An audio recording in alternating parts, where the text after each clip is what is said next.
Index ने हमें एक अच्छी मूव दी अभी थोड़े टाइम में, जब हम ये कह रहे थे कि रेंज बाउंड है, इसने यहाँ से ब्रेकआउट दिया है सेशन में वीकली टाइम फ्रेम पे। अभी ये सिर्फ उसी सेशन पे आई है जो हमने एक अपना पॉइंट निकाला हुआ था कि यहाँ पे ये रेंज बाउंड रह सकती है।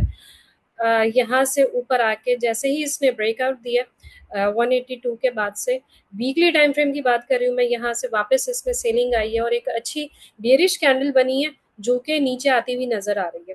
अच्छा, आरएसआई हम साथ में देख रहे हैं तो तकरीबन 29 जून के बाद से यहाँ पे हमें एक बेरिश डाइवर्जेंस बनती हुई जो नजर आ रही है। तो सॉरी, ये इंडेक्स जो है वो आरएसआई नीचे की तरफ आ रहा है, तो यहाँ चांसेस ये बनता है कि ये थोड़ा सा रीटेस्ट कर सकता है अपनी प्राइस को। मल्टीपल कुछ इम्बैलेंसेस नजर आ रहे हैं, वो उनको फिल कर सकता है और फिर उसके बाद वापस ऊपर की तरफ ये जाता हुआ नजर आ सकता है।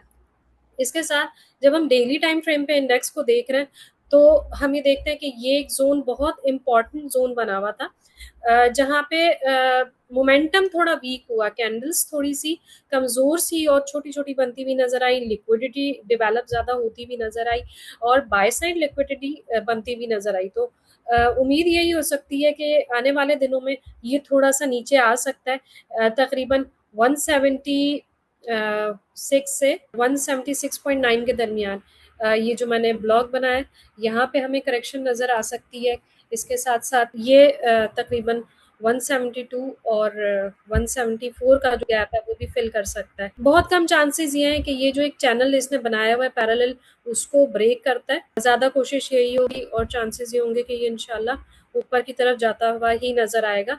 लेकिन चूंकि हमने पहले भी ये चीज़ एक डिस्कस की थी अपने लास्ट सेशन में कि अभी करेक्शन में आया हुआ है, करेक्शन कंप्लीट नहीं हुई है, उसमें थोड़ा सा हमें टाइम लग सकता है। जी बिल्कुल ठीक हो गया। नेक्स्ट कंपनी अहमद इदरीस साहब ने पेल के बारे में पूछा है और हम पेल के ऊपर जो है उनको थोड़ा सा बताएंगे। वो कह रहे हैं कि पेल से कोई अच्छी की उम्मीद है या नहीं है। तो अगर मैं थोड़ा सा आपको इसके Q1 के रिजल्ट्स के बारे में बताऊं तो कंपनी की जो नेट सेल थी टोटल वो 20 बिलियन थी, 20.22 बिलियन के आसपास, और कंपनी ने 870 मिलियन का नेट प्रॉफिट कमाया था, जो कि पिछले Q4 के अंदर 2025 और Q3 के निस्बत ये बहुत अच्छा प्रॉफिट था, उससे ये काफी गेन हुआ है। तो अभी जो इसका नेक्स्ट जो है वो रिजल्ट हमारे पास आएगा वो Q2 होगा, और Q2 के अंदर हम इसके अंदर मजीद देखेंगे। अगर ये अपने इसी Q1 को, क्योंकि Q2 2025 को अगर मैं देखूं तो कंपनी ने वहां पे 1.71 बिलियन का नेट प्रॉफिट अर्न किया हुआ है। अभी जो रिपोर्ट आएगी वो Q2 की होगी। अगर कंपनी अपने पिछले साल के Q2 के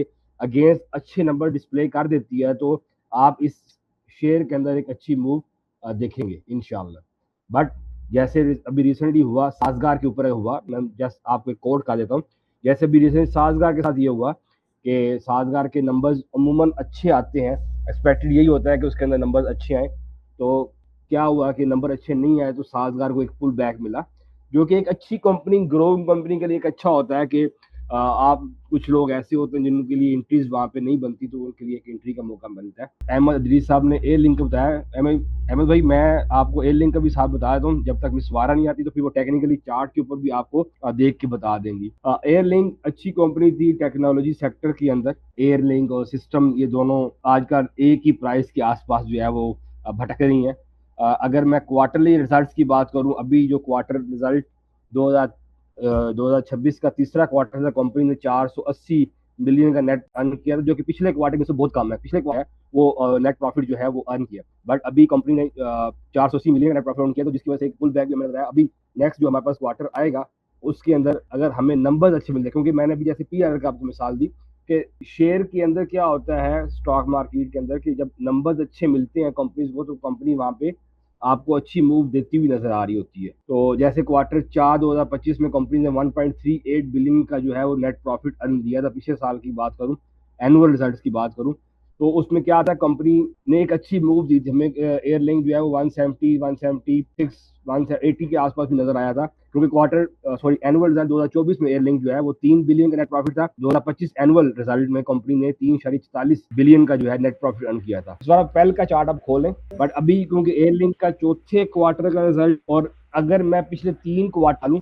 टीटीएम उसको बोलते हैं, तो मुझे नजर आता है कि यार हो सकता है कंपनी यहाँ पे एक अच्छी क्लोजिंग पे जाए। अगर कंपनी एक अच्छी क्लोजिंग पे आती है तो इंशाल्लाह एयरलिंक आपको यहाँ से वापस अपने उसी लेवल पे नजर आएगा जिस लेवल से पुल बैक इसने लिया है। वो पुल बैक जो नजर आया तो हमें Q3 के रिजल्ट के ऊपर नजर आएगा। तो अभी ये मिसवारा ने चार्ट भी खोल लिया है, तो पहल के ऊपर अब मिसवारा अपना थोड़ी सी राय देंगी।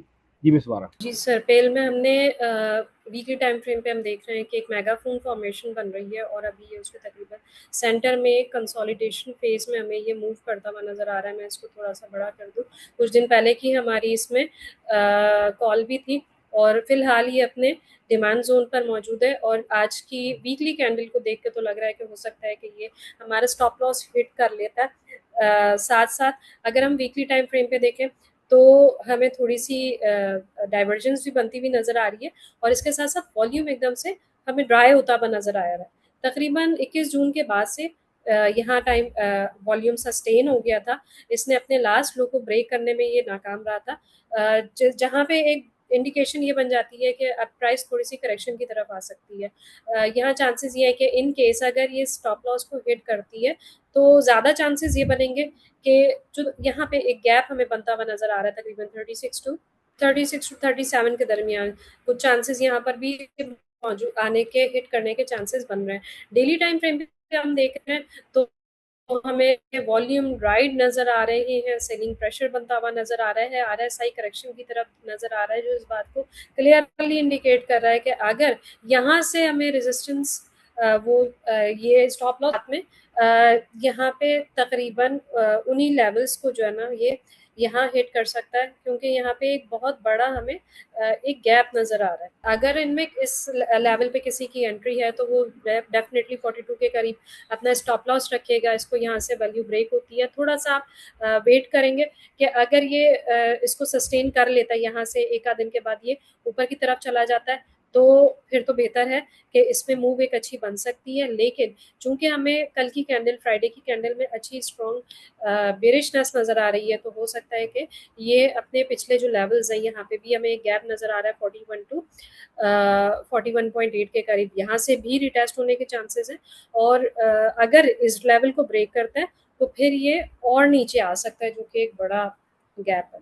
जी बिल्कुल ठीक हो गया। नेक्स्ट कंपनी एयर लिंक है, जिसके मैंने फंडामेंटल्स आपकी गैर मौजूदगी में जो है वो एक्सप्लेन किए थे। उसके चार्ट को भी हम देख लेते हैं।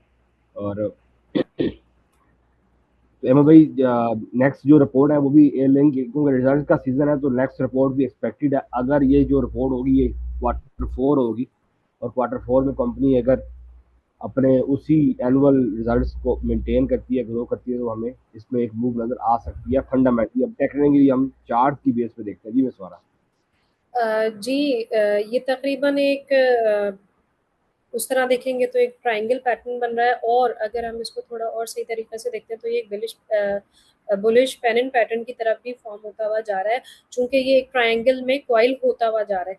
ज़्यादा चांसेस ये है कि अगर इन केस ये 117 के टारगेट को दोबारा हिट कर सकता है और यहाँ से रिट्रेसमेंट आती है, अगर ये इस लेवल को ब्रेक करता है 159, या अगर यहाँ से रिजेक्ट भी होता है तो कुछ चांसेस ये है कि ये नीचे की तरफ आएगा